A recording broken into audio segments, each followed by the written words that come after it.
Hi, good morning, dear friends and family in Christ. It's a pleasure to bring today's meditation to you all. The theme of this quiet time meditation is spiritual thirst.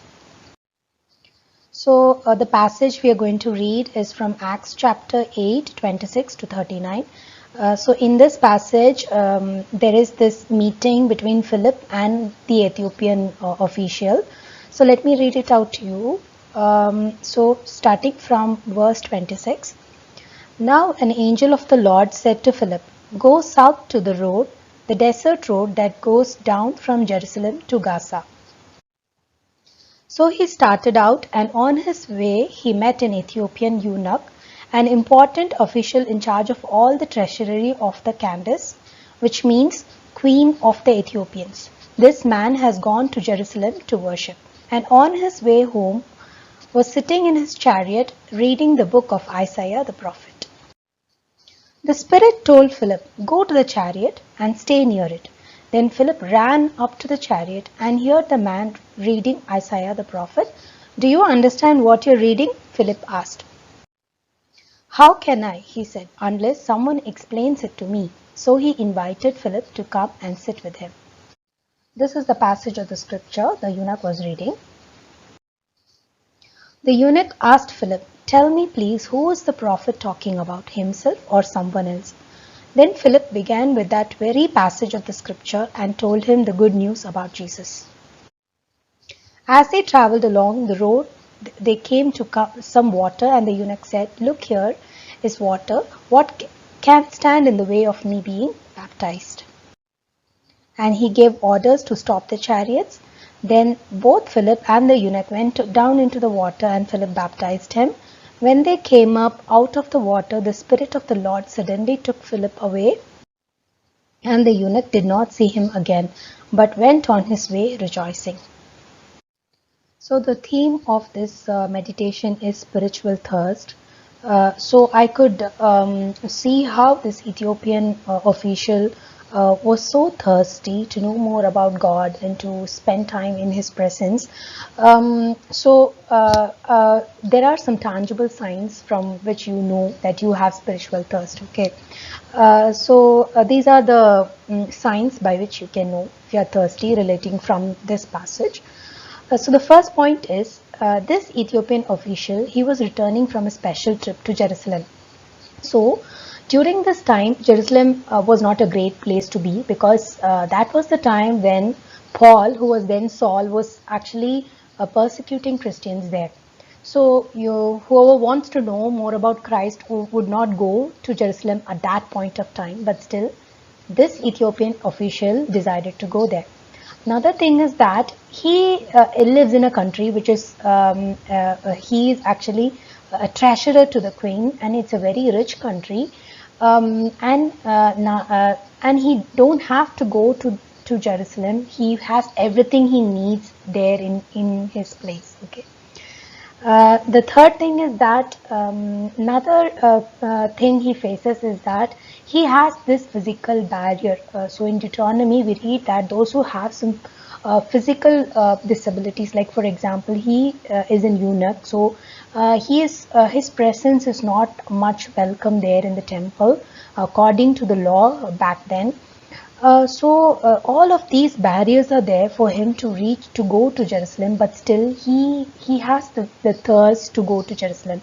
So we can relate to this part of this scripture to think: do we have the desire to this to reach out to God to in this particular place?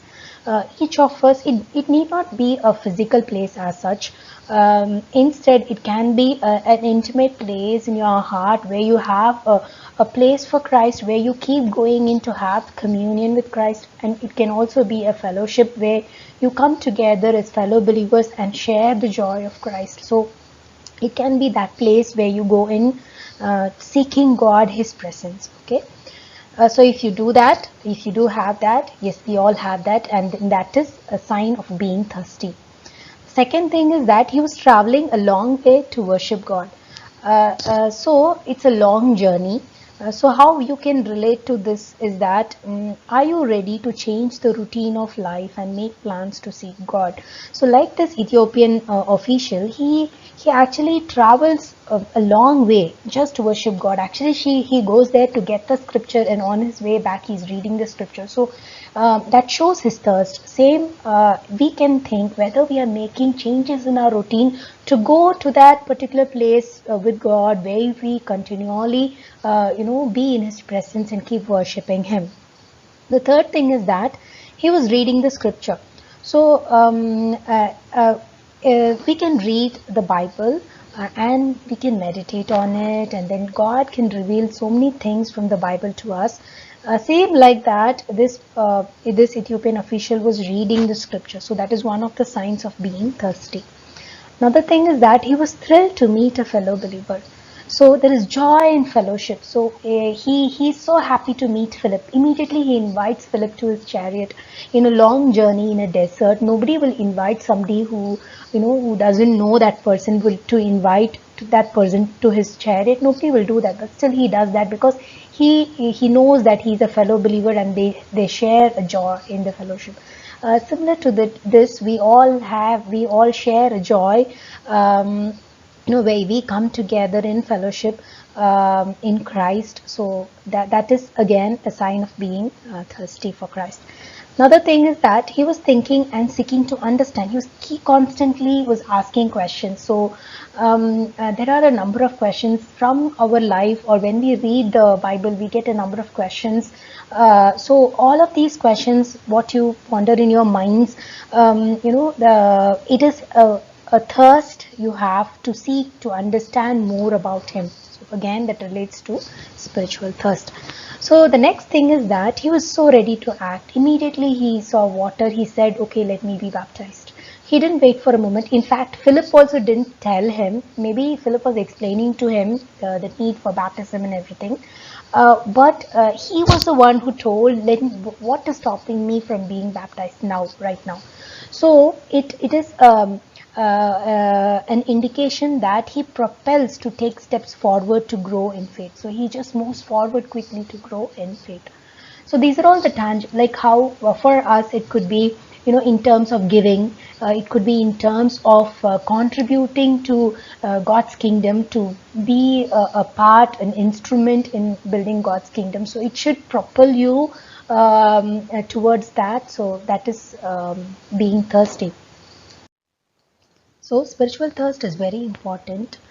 So we know Jesus says to the Samaritan woman in the well, he says, everyone who drinks this water will be thirsty again, meaning he refers to the water in the well.